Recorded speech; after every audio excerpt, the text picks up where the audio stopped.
for supper, we're gonna have some scalloped potatoes and some ham. Now you can add your ham to the scalloped potatoes. You can do it that way, but we're just gonna have it on the side. Because I'm allergic to pork, we do a turkey ham. We buy these in bulk and we freeze them, but you can get this at Publix. This was like $8.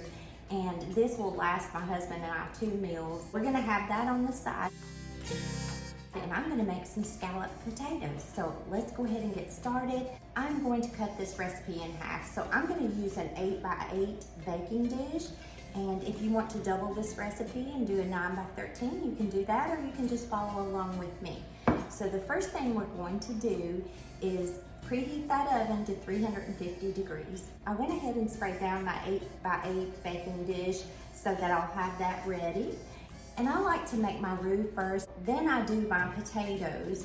And I don't do them first because I don't want them to turn brown. And here we go.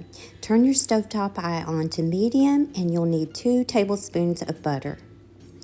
Go ahead and put that in the pan. Let's add half of the yellow onion diced, 2 teaspoons of minced garlic. Give it a stir and we are going to saute these onions about 3 to 5 minutes. And if you're following along, now we're going to add 1 heaping tablespoon of flour. Give it a stir and cut your stovetop eye down a little bit in between low to medium. We're adding 1 cup of milk. Add a half a cup of chicken broth, and I like to use the reduced sodium. Keep stirring. Now a little salt and pepper. You want to stir this and do not leave it. And when it starts to slightly thicken, go ahead and cut your stovetop eye off. So now we're gonna quickly do these potatoes. Let me show you how quick this is. If you don't have one of these gadgets, you need one. This is called the 1-minute slicer. I've had it for a while. I did a video on this, so if you wanna go back and watch that, you can. But this thing slices these potatoes paper thin. It's wonderful. So I'm gonna go ahead and slice some potatoes, and I'm gonna show you how this works.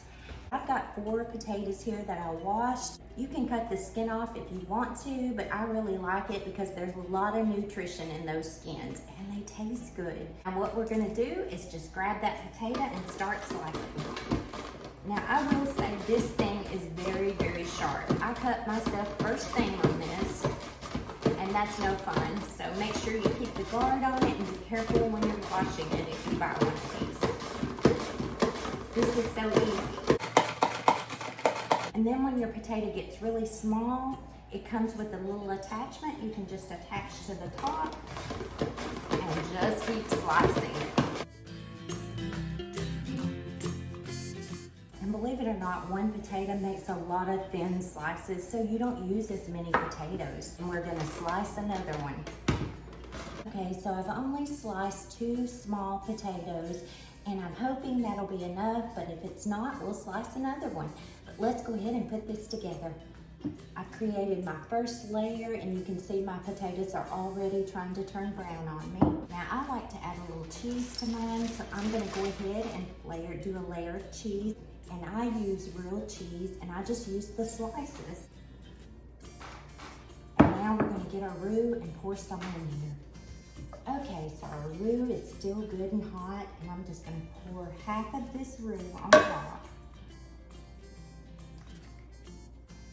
I'm gonna do the next layer of potatoes. We're gonna use the other half. Okay, this time I'm gonna pour the roux right on top of the potatoes. They're really easy to make, and they're so good when they're homemade.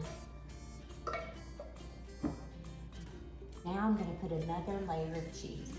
We're gonna put this in the oven covered for about 30 minutes. I'm gonna take my aluminum foil off after about 30 minutes, and then I'm gonna bake it and time it, and I'll let you know how long I left it in there.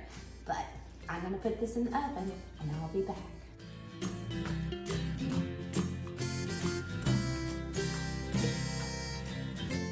Okay, the hair had to go up. It is so humid in Tennessee today. Now I have let them cool off. I'm going to take a bite and I want you to see how yummy these look. Oh, and they're so cheesy. Mmm. Mm-mm. Mmm. These are amazing. They're so good. This classic scalloped potato recipe is so good. You don't have to add cheese, but I did because I like cheese. And if you want to make a dish to impress people at a family gathering or barbecue or cookout, this would be the one.